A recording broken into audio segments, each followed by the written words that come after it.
Graça e paz, irmãos. Glória a Deus.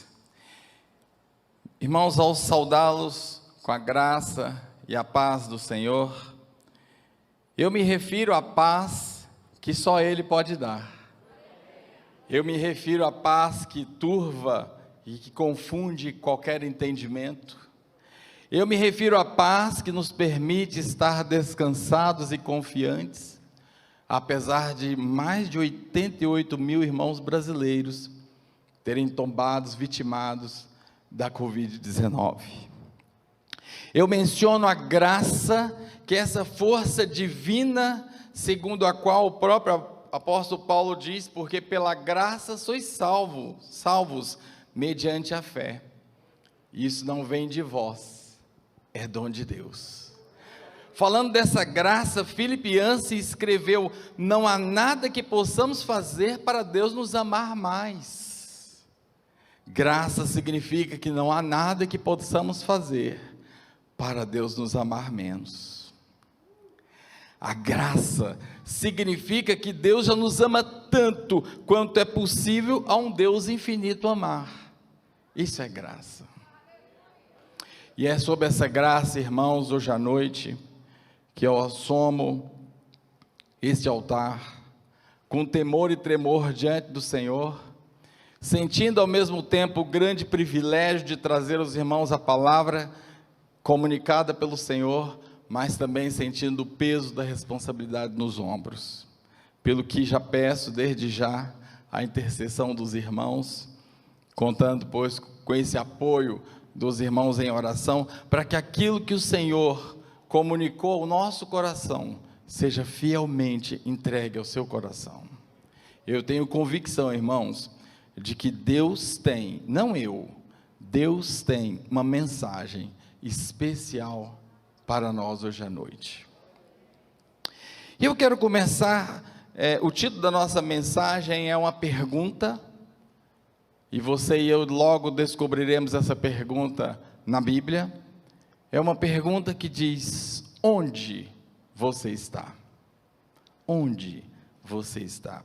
É interessante se a gente parar para pensar, irmãos, que nessa existência terrenal, nós estamos fadados a sermos controlados, a sermos contidos por duas variáveis.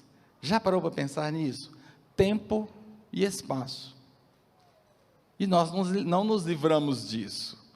Então, quem sabe quando eu faço essa pergunta, onde você está, a primeira coisa que você pensa seja responder: estou sentado aqui na nave do templo, estou pela internet assistindo, estou na igreja, a igreja fica no bairro tal, na cidade tal. E assim, quem sabe você me deu um conjunto de orientações que me permita identificar você temporal e espacialmente.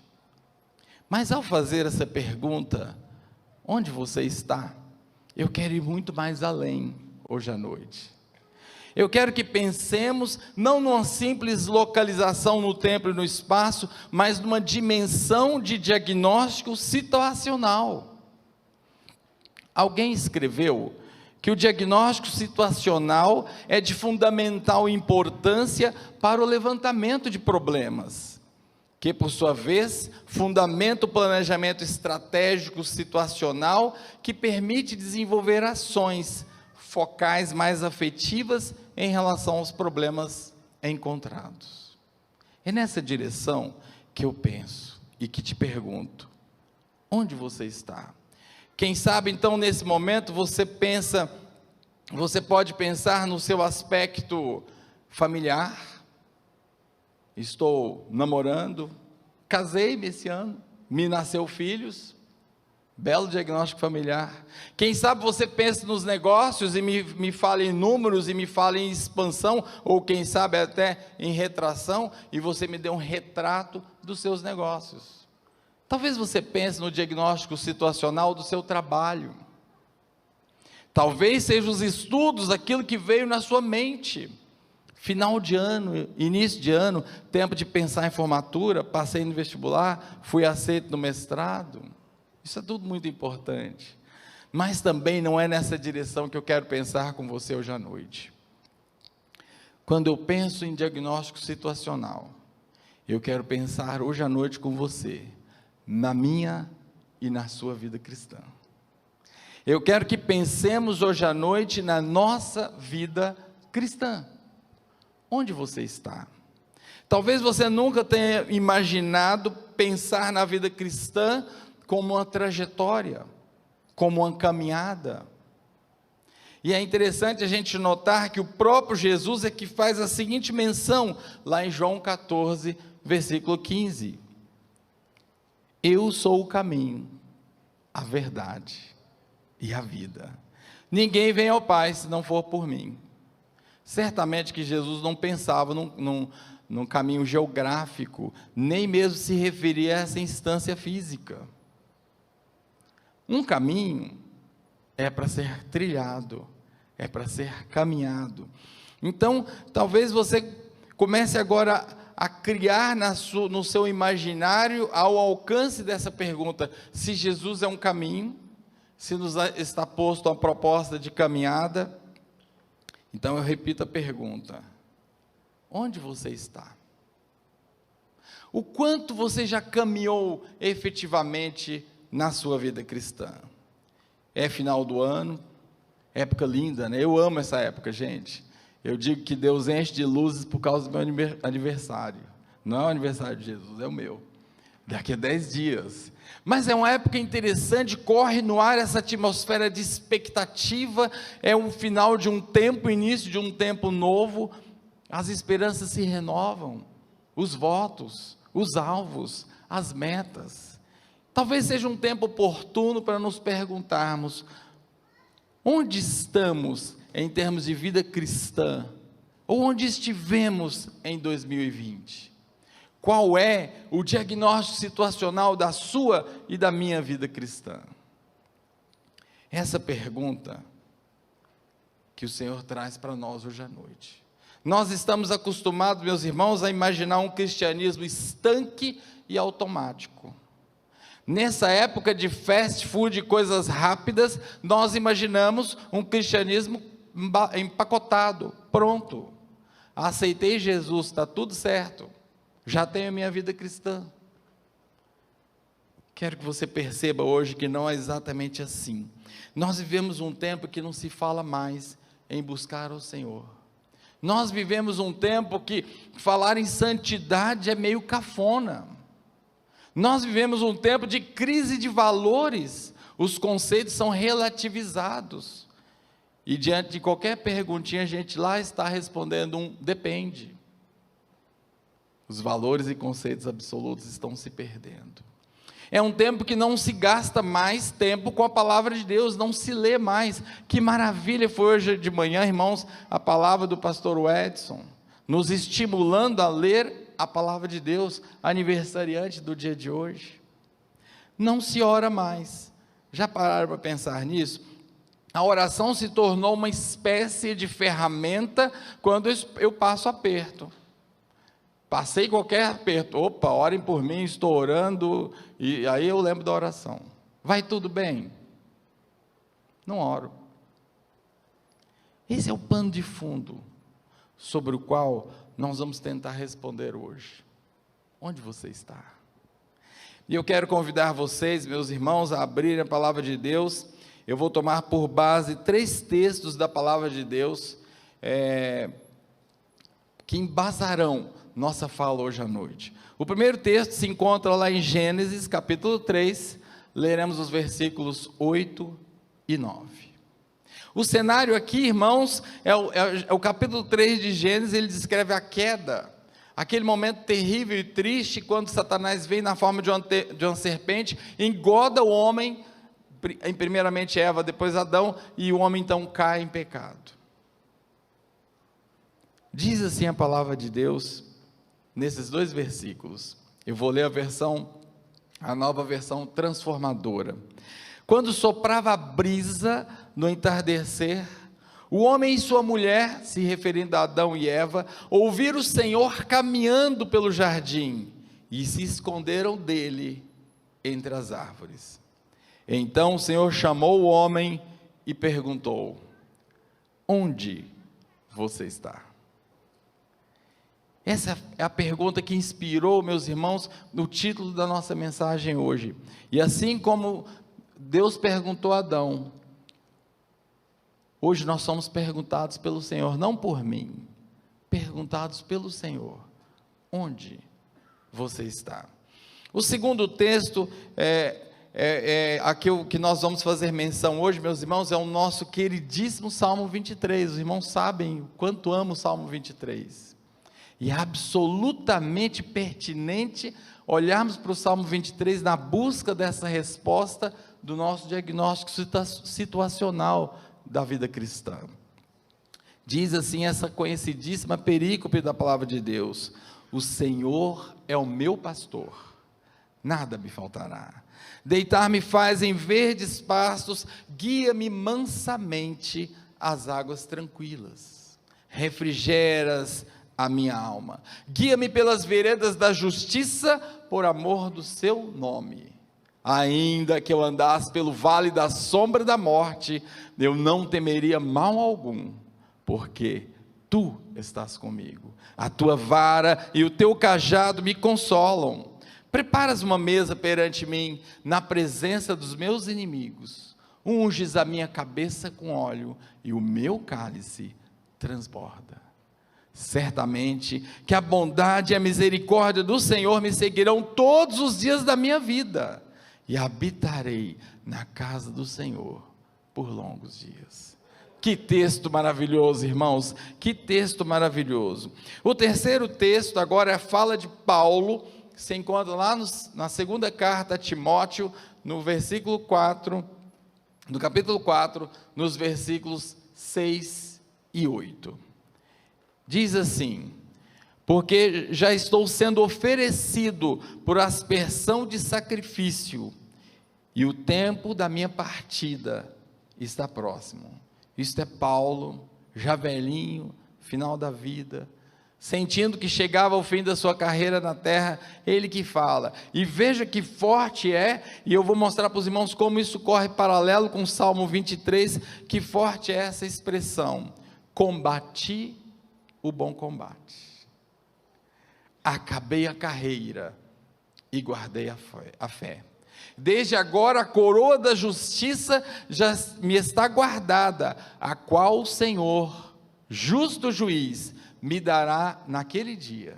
Mas não somente a mim, mas também a todos os que amarem a sua vinda. A nossa coroa, irmãos, nós que amamos a vida do Senhor, a nossa coroa está assegurada. Quem garante é a palavra de Deus. Oremos. Pai, a tua palavra, Senhor, foi agora lida, conforme aquilo, Pai, que o Senhor colocou em meu coração.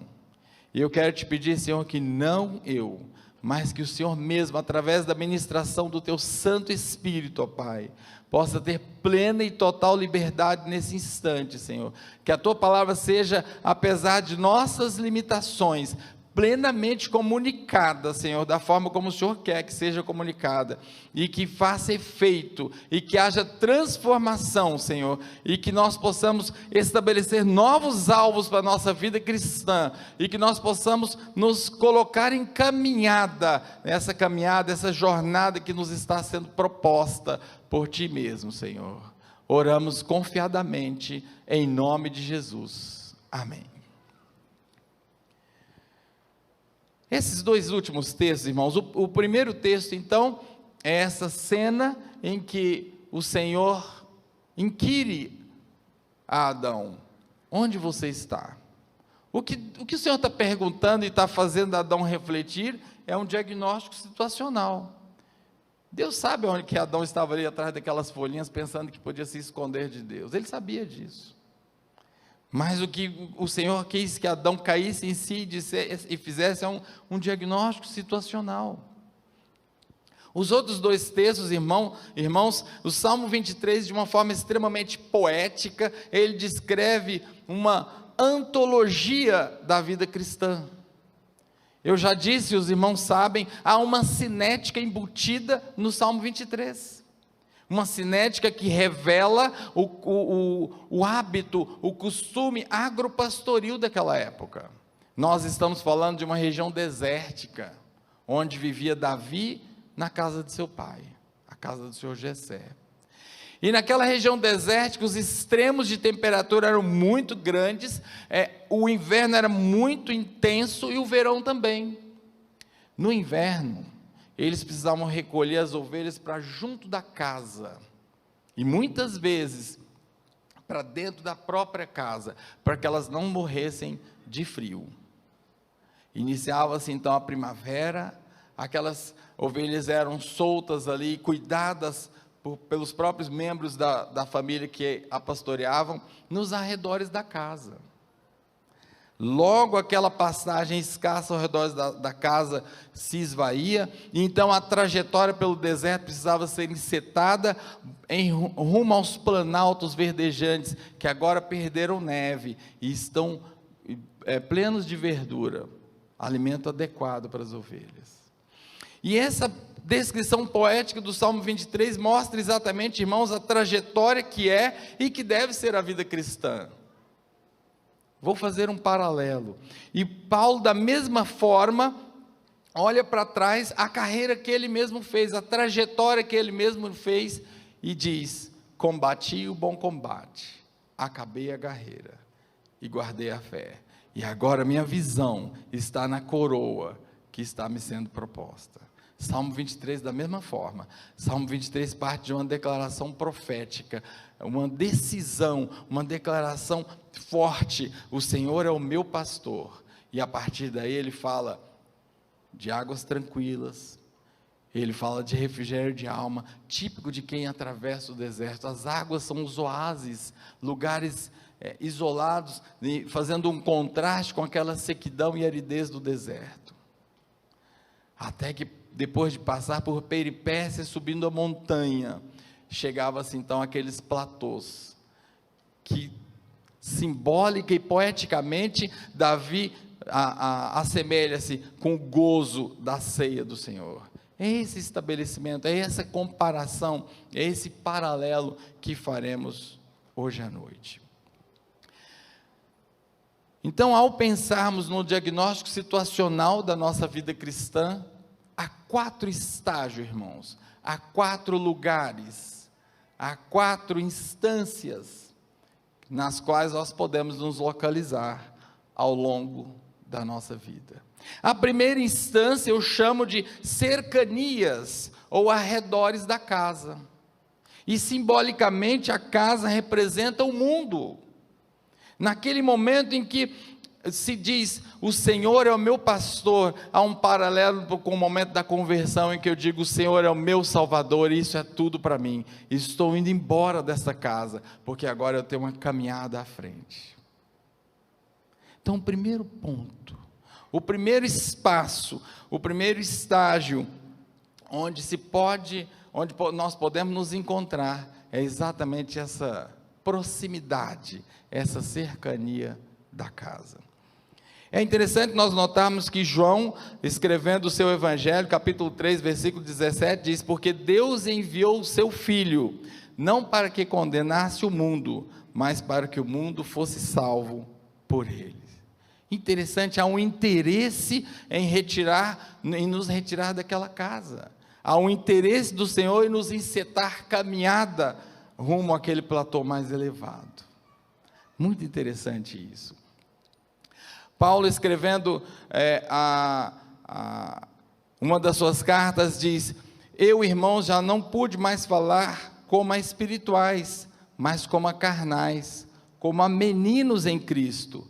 Com leite vos criei, e não com manjar, porque ainda não podíeis, porém nem ainda agora podeis, porque ainda sois carnais, estáis muito perto da casa, vocês ainda estão presos aos arredores da casa, pois havendo entre vós inveja, contendas e dissensões, não sois porventura carnais e não andais segundo os homens? Interessante, Paulo aqui está queixoso de que já deveria ter havido uma caminhada, e aqueles irmãos ainda continuavam como crianças, ali pertinho da casa, sem querer encetar a caminhada, sem querer estabelecer a trajetória. O autor de Hebreus, no capítulo 5, nos versículos de 12 a 14, escreveu assim: porque devendo já ser mestres pelo tempo, ainda necessitais de que vos torne a ensinar quais sejam os primeiros rudimentos da palavra de Deus. E vos haveis feito tais que necessitais de leite, e não de sólido mantimento.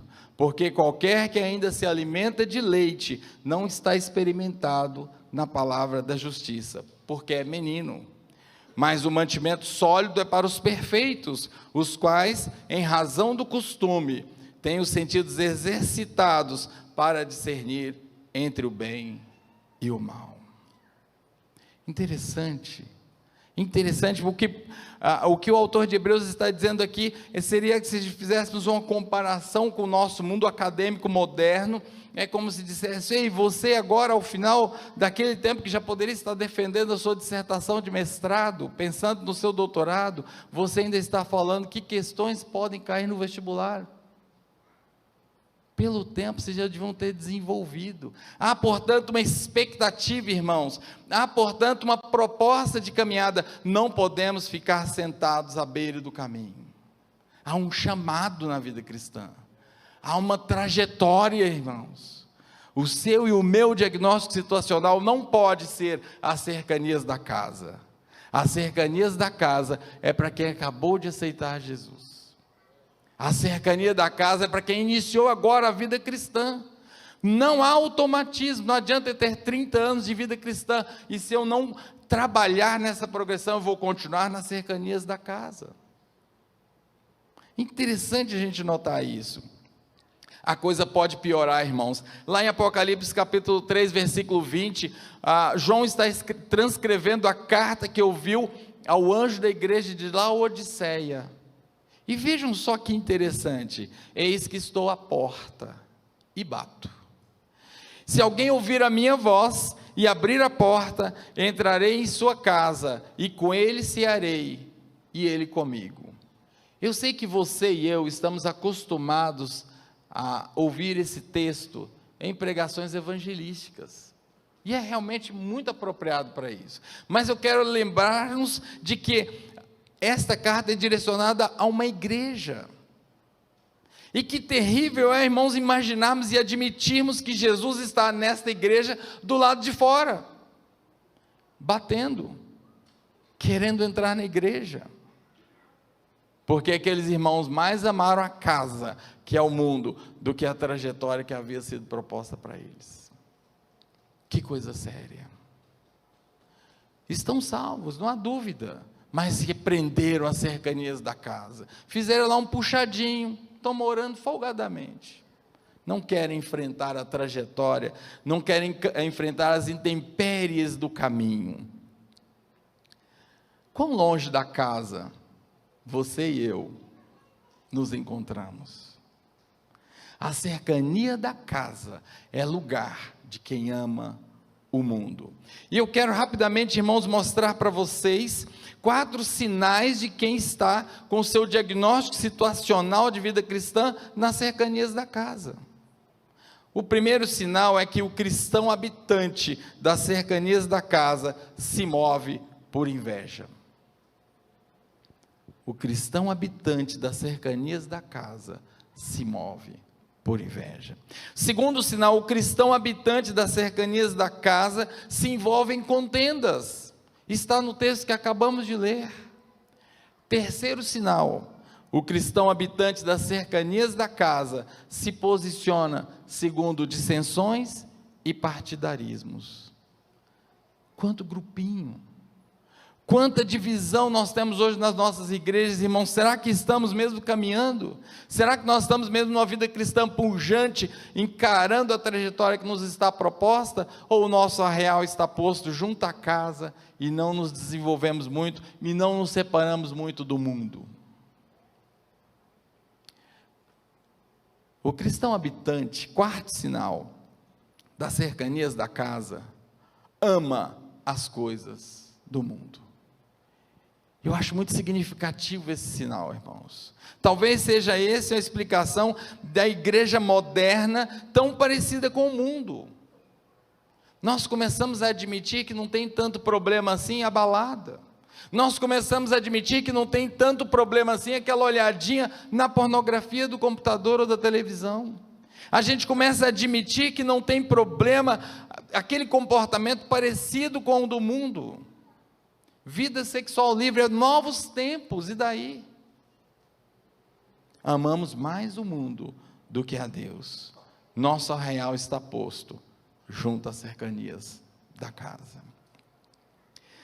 No dia de ontem, alguns irmãos sabem que nós em casa estamos enfrentando uma dificuldade com a saúde da minha sogra, e hoje eu já recebi uma palavra da irmã Conceição de vitória, já tomamos posse, cremos na vitória dela, mas saí com meu sogro ontem para comprar um dos medicamentos que ela precisava naquele momento, e ele pediu que eu dirigisse o seu carro, e pelo caminho eu disse, que carro gostoso, que desempenho, que maciez.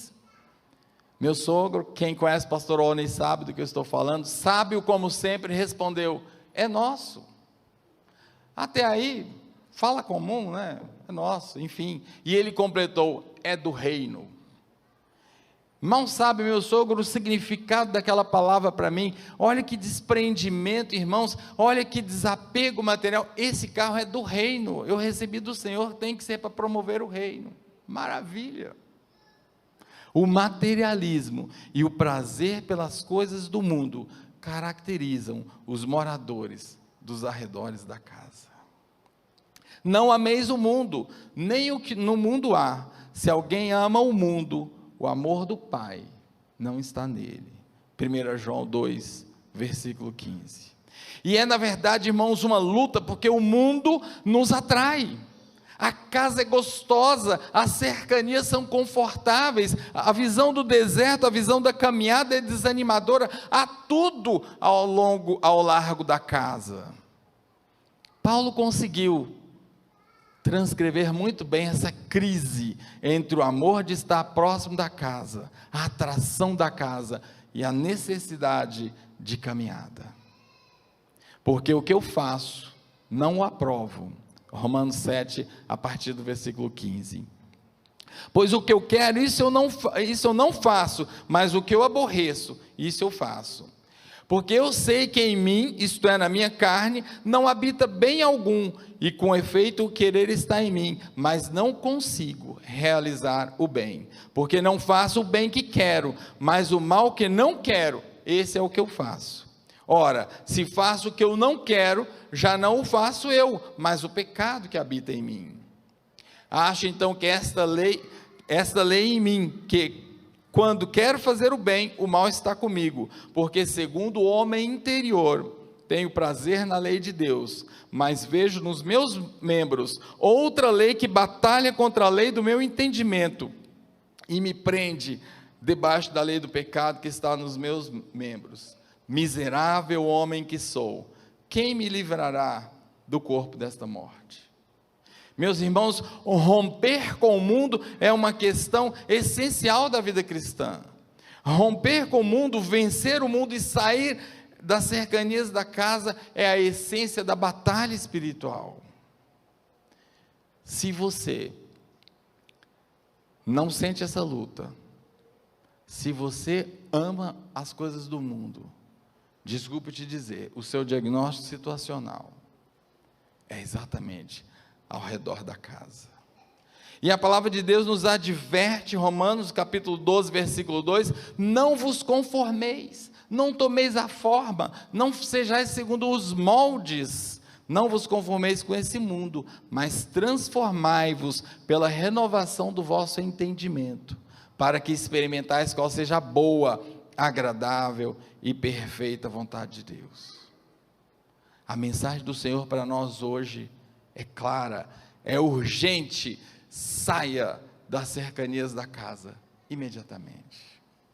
O segundo estágio, irmãos, que nós podemos situacionar a nossa vida cristã, é o deserto. O deserto é aquela figura de quem saiu de próximo da casa, do conforto da habitação, da tranquilidade e da segurança, e encetou caminhada. O deserto é representado por aqueles momentos de dificuldade, por aqueles momentos de desafios, por aqueles momentos de renúncia que encontramos ao longo da nossa vida cristã.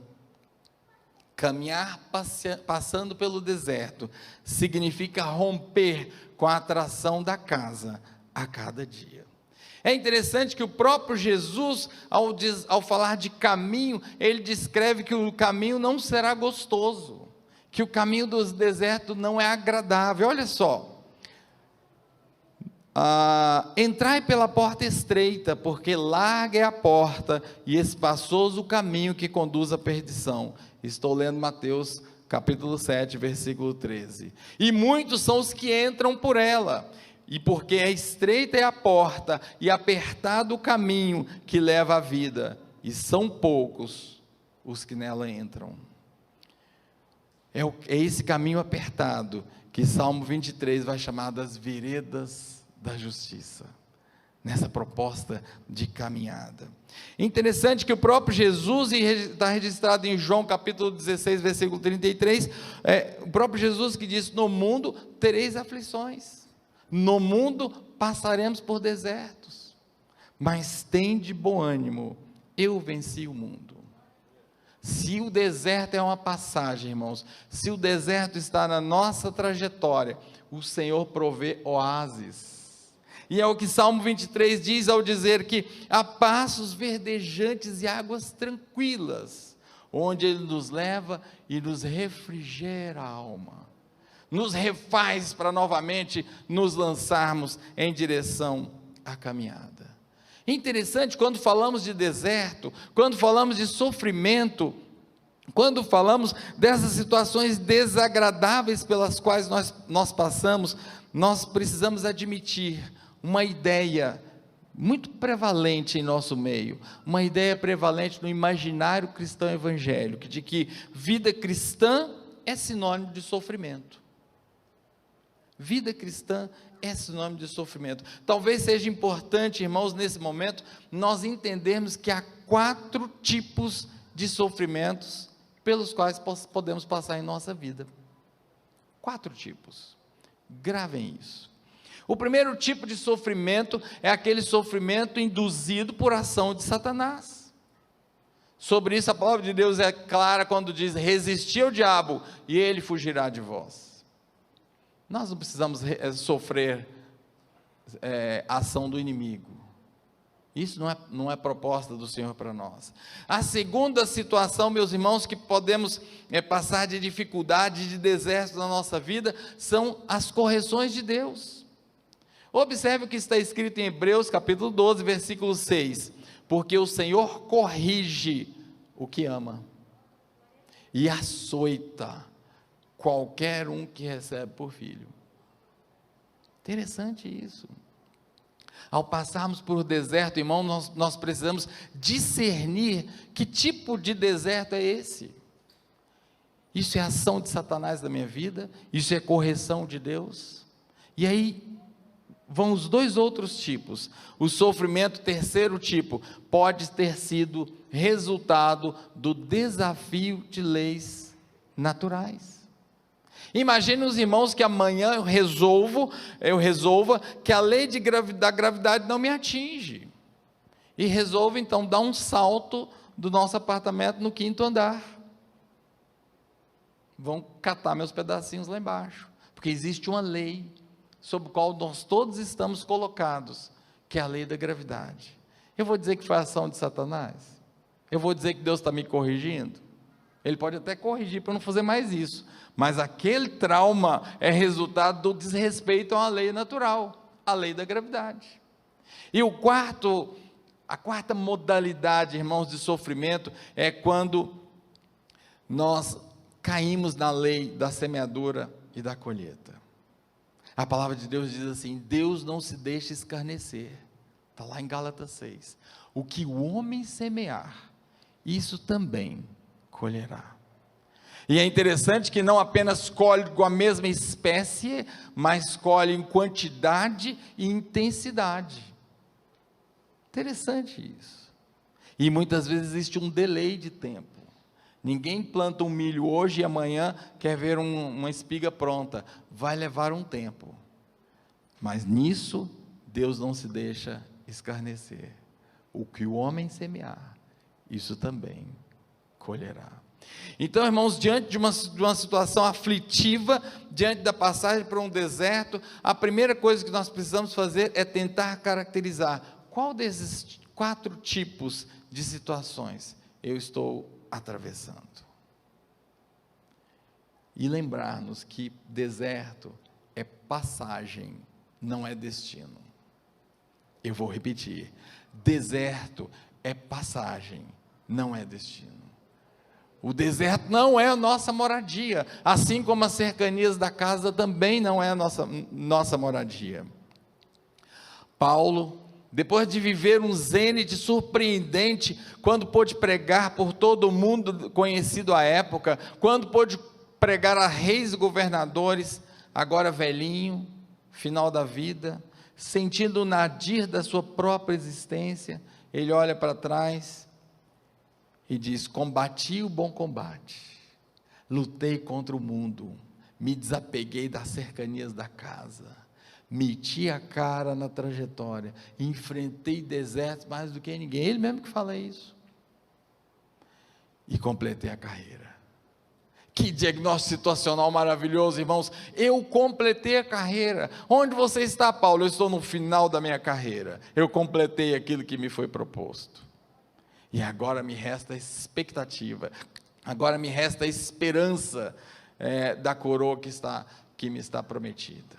Agora vem meus galardões. Que lindo é, irmãos, que lindo é. Atravessar o deserto é sinal de quem caminha se afastando dos arredores da casa, mas não é destino, é passagem. O terceiro diagnóstico situacional, irmãos, que nós podemos imaginar, à luz desses 2 textos, é o vale da sombra da morte, que eu chamei de o tempo de guardar a fé. O próprio apóstolo Paulo fala: combati o bom combate, acabei a carreira e guardei a fé, como coisa preciosa. Há momentos em nossa vida onde a esperança se perde e parece ser o fim, e a gente pode observar a intensidade dessa realidade do vale da sombra da morte, exatamente no texto do Salmo 23, ainda que eu andasse pelo vale da sombra da morte, não temeria mal algum, porque tu estás comigo. Que certeza maravilhosa, irmãos, não temerei nada, mal algum me fará diferença, porque Ele está comigo, essa é a nossa garantia. A tua vara e o teu cajado me consolam. A gente tem por hábito imaginar essa palavra consolo como um certo engambelo, como um certo enxugar de lágrimas. O sentido é muito maior que esse, irmãos. A ideia do consolo aqui é um burilar, é um reformar, é um refazer direção, é um assegurar a certeza do caminho, é um reparo doloroso, mas um reparo. Que certeza maravilhosa. E é interessante, muitas vezes a gente pode pensar no vale da sombra da morte como aquele momento do final da vida. É interessante a gente notar que o salmista não faz uma relação do vale da sombra da morte com o final da vida. Ele vai jogar a esperança por vir lá no versículo 6. E habitarei na casa do Senhor por longos dias. Isso nos faz pensar que esse reparo ele é existencial. É claro que nós sabemos que há um momento da passagem, é claro que nós sabemos que há um momento que ao fecharmos os olhos para essa existência, nos encontraremos com o Senhor, mas vale da sombra da morte é também para a existência aqui. Guardar a fé, eis o antídoto para os perigos do vale da sombra da morte.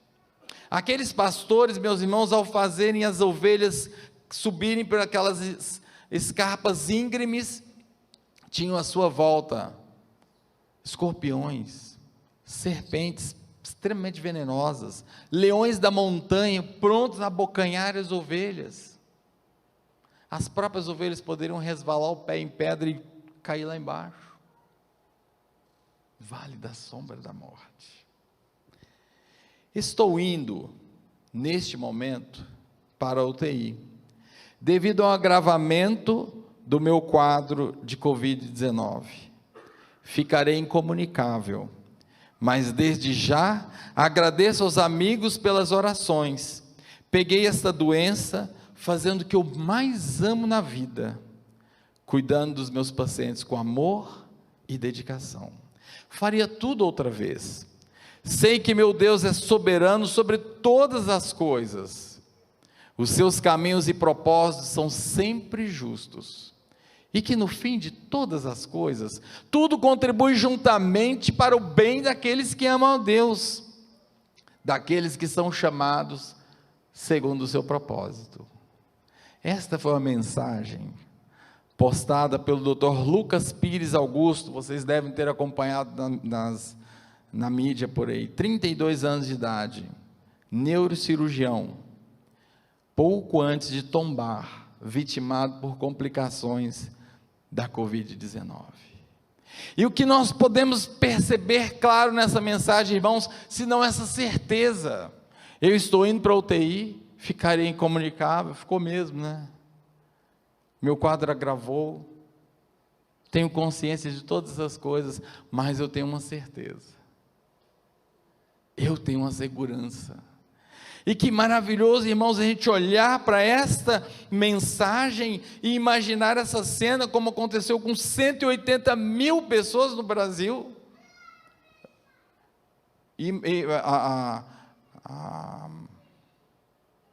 Eu errei o número, irmãos, já me corrigi em relação ao número. Mas enfim, como ocorreu com tantas pessoas no Brasil, e poder imaginar que ainda que eu atravesse o vale da sombra da morte, ainda que não haja mais esperança para mim, ainda que pareça ser o fim, mas eu sei que eu posso confiar nele, eu sei que ele não me abandonará, eu sei que ele está comigo. Eu não errei o número não, são 180 mesmo, parece até muito, né? Mas são 180 mesmo, quase 200 mil, eu até fiquei assustado quando eu me ouvi falar o número, mas está correto, acabei de olhar na minha colinha aqui. Ainda que vitimados de uma doença tão grave, mas quantas vezes no nosso dia a dia, quantas vezes não se trata de uma situação exatamente na qual iremos morrer, mas quantas vezes, irmãos, nós olhamos um cenário e dizemos, agora não há mais esperança. Talvez esse seja o seu e o meu diagnóstico situacional, talvez esse venha a ser o nosso diagnóstico situacional, mas uma certeza nós podemos dizer, Ele estará lá conosco, é Ele que nos sustentará, é Ele que nos assegurará, é Ele que nos livrará de qualquer inimigo, do leão da montanha, do basilisco, da serpente venenosa, de cair despenhadeiro abaixo. Ele vai nos sustentar, ainda que a passagem pareça absolutamente impossível de ser escalada, Ele estará lá conosco. Eu achei muito forte essa mensagem, irmãos, eu achei muito forte essa palavra do Dr. Lucas, já com muita falta de ar, já sentindo a morte, Ele está conosco. E o quarto estágio, irmãos, eu gosto muito desse estágio, e tenho certeza que os irmãos também gostarão, é a mesa do Senhor. Oh glória! É o momento de plena comunhão com o Senhor. Eu sei que quando nós falamos em ceia, nós apontamos o nosso imaginário, o nosso pensamento para o porvir. E o próprio Jesus disse isso, quando ele dizia que ansiava poder tomar de novo a ceia lá na glória. Mas eu quero trazer, sem perder esse sentido, eu quero trazer um outro sentido. Eu quero dizer que a mesa do Senhor pode ser aqui e agora, na nossa caminhada. E é interessante, irmãos, que esses estágios muitas vezes se sobrepõem. Eu estou no deserto, mas diante da mesa do Senhor. Eu estou passando pelo vale da sombra da morte, mas eu estou na mesa do Senhor. Agora, o primeiro estágio não é compatível. Eu não posso estar nas cercanias da casa e dizer que gozo das mesas do Senhor. E é interessante, irmãos, a gente lançar o nosso olhar para alguns aspectos muito curiosos da mesa do Senhor. Lá no versículo 5, 4, 5 e 6 do Salmo 23, está escrito assim: preparas uma mesa perante mim, na presença dos meus inimigos, unges a minha cabeça com óleo, e o meu cálice transborda. Certamente que a bondade e a misericórdia do Senhor me seguirão todos os dias da minha vida. Note que até aqui, até esse ponto do Salmo, irmãos, ele está falando da experiência até real, ele está falando dessa existência. Somente numa frase ele vai apontar a vida eterna. Muitas vezes nós imaginamos tudo isso como uma ideação para o futuro, para o porvir. Não, somente agora, olha só: e habitarei na casa do Senhor por longos dias. Só agora a eternidade é apontada.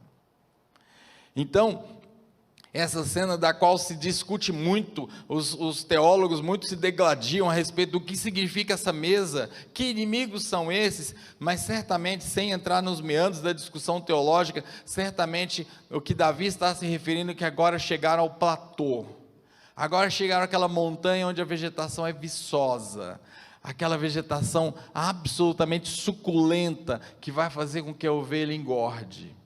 Só que eles não podem soltar as ovelhas simplesmente. E se houver buracos? E se houver pedras? E se houver áspides? E se houver despenhadeiros? Então agora o trabalho dos pastores é preparar aquele platô para que ele seja agradável ao consumo, ao pastar das ovelhas. Interessante. Talvez agora aqueles inimigos, os mesmos que ficaram de emboscada na subida do vale da sombra da morte, talvez sejam, na inspiração do salmista, os mesmos inimigos que estão contemplando agora, sem poder atacar, porque o pastor será pronto na defesa. Talvez eles salivem de vontade de atacar aquelas ovelhas, mas são impedidos.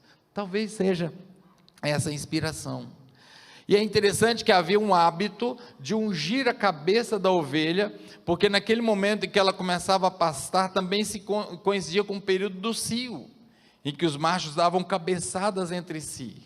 Talvez aquele ungir de óleo na cabeça seja para evitar que elas provocassem fraturas cranianas. Também havia um hábito de ungir o focinho da ovelha, para que ao pastar, se ela se aproximasse de uma cobra, ela afugentaria a cobra pelo cheiro. Interessante essas figuras. Mas certamente, irmãos, que não é trabalho fácil querer falar sobre o cálice. Esse cálice que transborda é muito interessante e é muito controverso entre os teólogos ao mesmo tempo. Mas o certo é que há uma ceia, o certo é que há uma mesa, o certo é que há um repasto. E é interessante a gente começar, a partir dessa imagem, a gente começar a trazer para os tempos de Jesus. Já observaram como Jesus gostava de comer? Interessante, né? Ia para a casa dos fariseus, comia. Ia para a casa de Pedro, comia. E a comer para o judeu, irmãos, tem um significado muito interessante. O primeiro significado é que comer juntos era sinal de amizade. Esse é o primeiro sinal. Comer juntos era sinal de amizade. E talvez a gente possa imaginar agora em que mesa nós temos comido. Quais têm sido as nossas amizades? Eu não me refiro naturalmente a amizades pessoais, mas aqui eu quero ter um olhar espiritual com você. Que mesa que você e eu temos comido? A mesa para o judeu era um lugar de se selar pactos. Curiosamente, na vida espiritual nós selamos pacto o dia inteiro.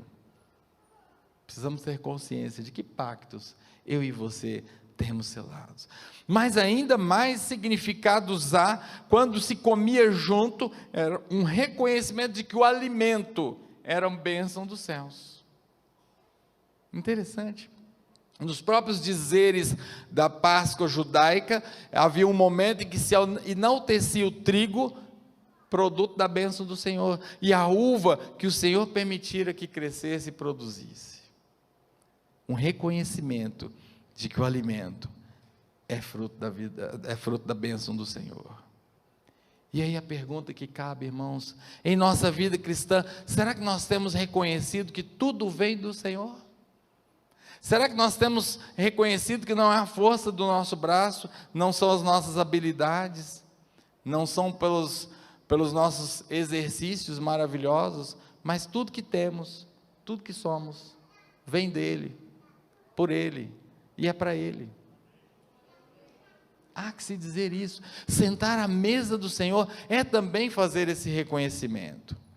E o significado que eu considero mais importante, irmãos, ele deu origem à palavra companheiro. Eu sei que é a palavra que está deturpada ultimamente. Eu sei que há um sentido pejorativo que pode fazer, inclusive, vocês torcerem o nariz, me olhar estranho. Mas eu quero fazer com você um resgate etimológico. A palavra companheiro vem da expressão em latim cum panis, aquele com quem se divide o pão. Aquele com quem se divide o pão. Então, quando nós nos sentamos à mesa do Senhor, Ele divide o seu pão conosco. Que figura linda! Mas mais lindo ainda é a gente perguntar: epa, o que Jesus come? Você já parou para pensar o que Jesus come? A palavra de Deus tem resposta para tudo. Então, ela tem uma resposta lá em João 4, versículo 34. A minha comida, Jesus está falando agora, a minha comida é fazer a vontade daquele que me enviou e realizar a sua obra. Será que esse é o meu e o seu diagnóstico situacional? Será que na nossa vida cristã nós estamos à mesa do Senhor e nós estamos interessados em buscar a vontade do Senhor de verdade? Será que nós estamos interessados a alcançar aquilo que Deus tem para a nossa vida? Será que nós estamos de fato interessados em realizar a obra que Deus tem em nossas vidas? Será que ao menos sabemos que obra o Senhor tem na minha vida? O famoso neurocirurgião Ben Carson conta-se num dos livros de sua biografia que ele abria de manhã o guarda-roupa, olhava para as gravatas, e isso me é muito significativo, irmãos, porque eu amo gravata. Quem me conhece sabe. Então ele olhava para a sua coleção de gravatas e perguntava: Senhor, com que gravata o Senhor gostaria que eu fosse trabalhar hoje? Uau! Com que gravata o Senhor gostaria de que eu fosse trabalhar hoje? Será que eu e você temos tomado as nossas decisões de vida baseado naquilo que o Senhor quer para nós? Será que nós temos buscado realmente a vontade do Senhor, aquilo que o Senhor quer para a minha e para a sua vida? Ou nós temos vivido ao léu do nosso bel prazer, querendo sim as bênçãos do Senhor, querendo sim que Ele nos tire do deserto, querendo sim que Ele nos livre do vale da sombra da morte, mas queremos voltar para as cercanias da casa, lá que é bom. Como tem sido a minha e a sua vida espiritual, irmãos? Nós precisamos buscar viver o centro da vontade de Deus, aquele destino profético que Deus já desenhou para a sua e para a minha vida. O que será que Deus tem reservado para mim e para você? Interessante, irmãos, que ainda falando da mesa do Senhor, Jesus disse: desejei muito comer convosco essa Páscoa antes que padeça. Em verdade vos digo, que não beberei mais do fruto da vide, até aquele dia em que beber de novo no reino dos céus. Fiz menção a Lucas, capítulo 22, versículo 15, e Marcos 14, versículo 25. Essa é a nossa esperança do porvir. Há uma mesa posta à nossa espera. Há uma condição de comunhão com o Senhor que nós podemos experimentar desde aqui e agora. E lá na glória, haveremos de ter uma ceia maravilhosa com Ele. Talvez nesse momento, irmão, seja tempo de você parar por um instante e refletir. Diante desse cenário, diante dessa caminhada cinética do Salmo 23, diante da declaração de Paulo, encarando o final da sua vida, diante da pergunta feita para Adão, mas que poderia muito bem ter sido feita a qualquer um de nós: qual é o diagnóstico situacional da nossa vida cristã. Onde você está? Onde eu estou? Será que estamos sentados à beira do caminho, lá pertinho da casa, junto ao mundo, no momento em que, no mesmo espaço em que nós nos convertemos? Será que estamos sentados comendo poeira daqueles que passam? Ou será que temos encarado uma caminhada? Será que estamos longe da casa? Quão longe da casa estamos? Será que temos enfrentado a trajetória que o Senhor nos tem proposto, o que o salmista chama no Salmo 23 de as veredas da justiça, ainda que passe por desertos, ainda que haja vale da sombra da morte, estamos firmes, eu quero caminhar. Como é que tem sido a sua e a minha vida cristã?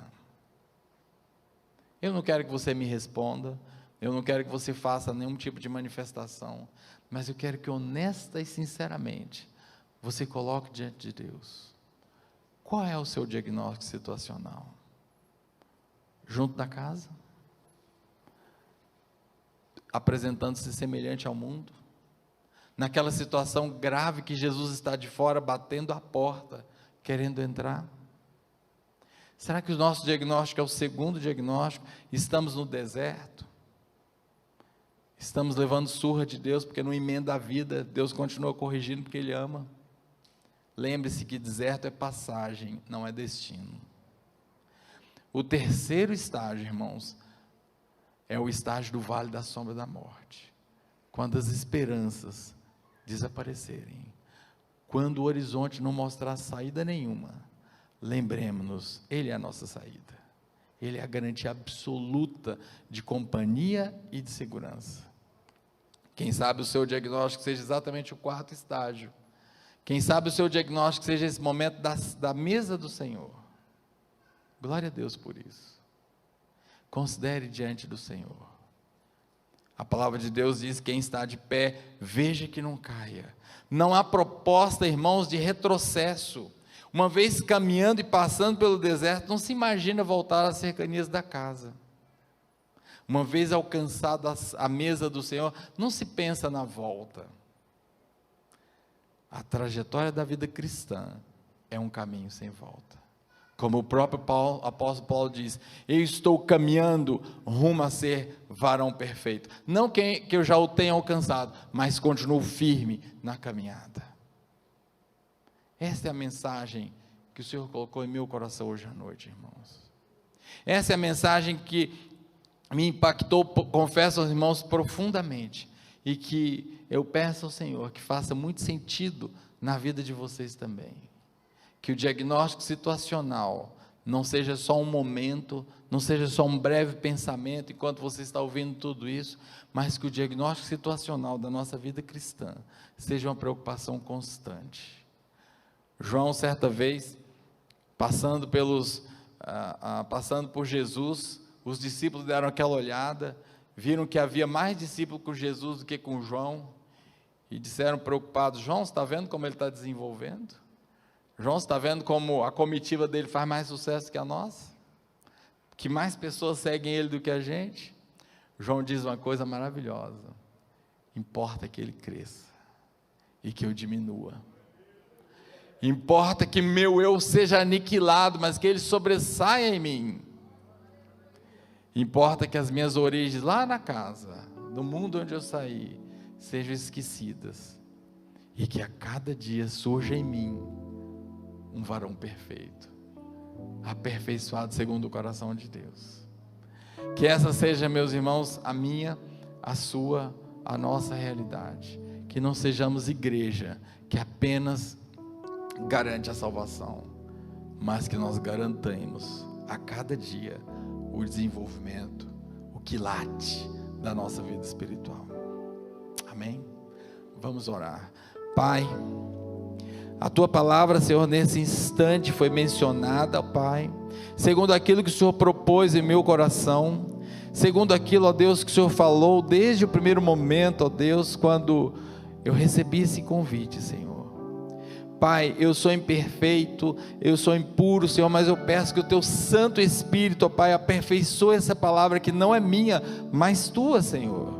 E que o Senhor a faça chegar purificada ao coração dos meus irmãos. Que a Tua igreja, Senhor, seja rica e plenamente abençoada. E que nós possamos ter consciência a cada dia da carreira que nos está sendo proposta. E como o apóstolo Paulo, Senhor, possamos um dia olhar para trás e dizer: combati o bom combate, acabei a carreira e guardei a fé. Agora, pois, me está sendo proposta uma coroa.